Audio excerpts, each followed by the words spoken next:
मैंने over thinking की पहले भी बात करी थी। अगर तुमने वो पार्ट नहीं देखा है तो तुम्हें वो पार्ट देख लेना चाहिए। ओवर थिंकिंग के बेसिक लेवल को समझाया था। एक्चुअल में उस टाइम ऐसा ब्रेन में क्या हो रहा होता है, वो किस तरह से सोच रहा होता है। अगर तुमने देख लिया है तो हम आगे की बात करते हैं। मैंने पिछले पार्ट में ये बताया था, अगर तुमने ओवर थिंकिंग को सही ढंग से समझ लिया तो तुम वो कर सकते हो जो एक सामान्य माइंड नहीं कर सकता। ओवर थिंकिंग में जो तुम्हारा ब्रेन है वो थॉट्स के लूप पर फोकस हो चुका है। अगर तुम्हें ओवर थिंकिंग से बाहर आना है, उसको जड़ से मिटाना है, तुम्हें ब्रेन के उस फोकस को मल्टीपल टाइम में तोड़ना होगा। अगर तुम करने में कामयाब हो गए तो तुम ओवर थिंकिंग से बाहर आ जाओगे। लेकिन तुम ये करोगे कैसे?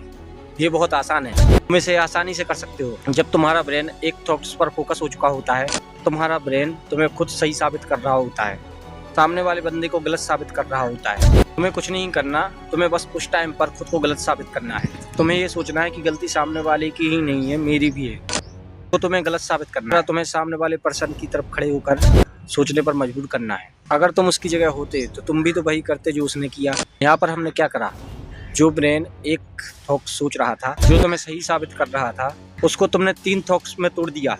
पहला जो तुम्हें सही साबित कर रहा है, दूसरा तुम्हें गलत साबित कर रहा है, तीसरा वो जो तुम सामने वाले की पोजीशन में खड़े होकर सोच रहे हो। तुम्हारे ब्रेन के सामने 3 रीजन आ गए हैं। पहले तुम्हारा ब्रेन एक ही चीज पर फोकस था, लेकिन अब तुम्हारा ब्रेन 3 रीजन पर फोकस हो चुका है। तुम्हारे पास सोचने के लिए लूप बचेगा ही नहीं, अब थॉट्स का लूप बनेगा ही नहीं और तुम उस ओवर थिंकिंग से बाहर आ जाओगे। अब तुम्हें ये समझना है कि ओवर थिंकिंग तुम्हारे लिए डेंजरस क्यों नहीं है।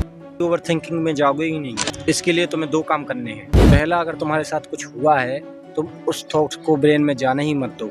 उसके बारे में ज़्यादा मत सोचो, उन्हें इग्नोर करो। अगर तुम ओवर थिंकिंग में चले जाते हो तो तुम्हारा जो ब्रेन है थॉट्स के लूप पर फोकस हो चुका होता है, उसको तुम्हें मल्टीपल पार्ट में तोड़ना है। इससे तुम ओवर थिंकिंग से बाहर आ जाओगे। ओवर थिंकिंग तुम्हें मेंटली डिस्टर्ब नहीं करेगी। अब तुम्हें ये समझना है कि तुम ओवर थिंकिंग को यूज करके अपने ब्रेन से क्या जनरेट करा सकते हो, जो एक सामान्य ब्रेन नहीं जनरेट कर सकता। इसके लिए तुम्हें ओवर थिंकिंग खुद क्रिएट करनी है।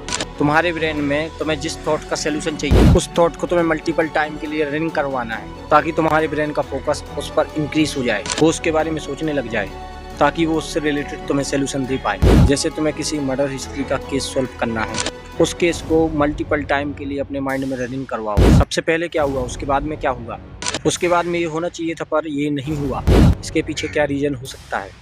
अब तुम्हारा ब्रेन ऑटोमेटिकली उसके बारे में सोचेगा। तो उसी थॉट्स को, उस केस को बार बार रिमाइंड कराओगे ना मल्टीपल टाइम के लिए, तो तुम्हारा ब्रेन डेफिनेटली तुम्हें कुछ ना कुछ क्लू देगा।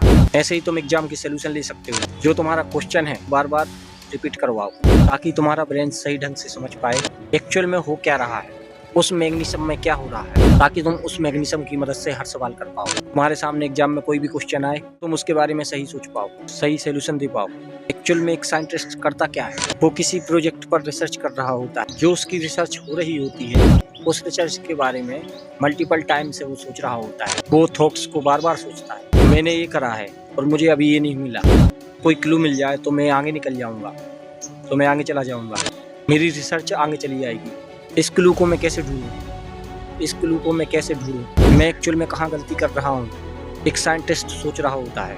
अगर तुम बार बार उसी माइंड में मल्टीपल टाइम के लिए सॉल्यूशन डालोगे, जो तुम्हें सॉल्यूशन चाहिए, तो तुम्हारा माइंड उस क्वेश्चन का सॉल्यूशन तुम्हें देगा।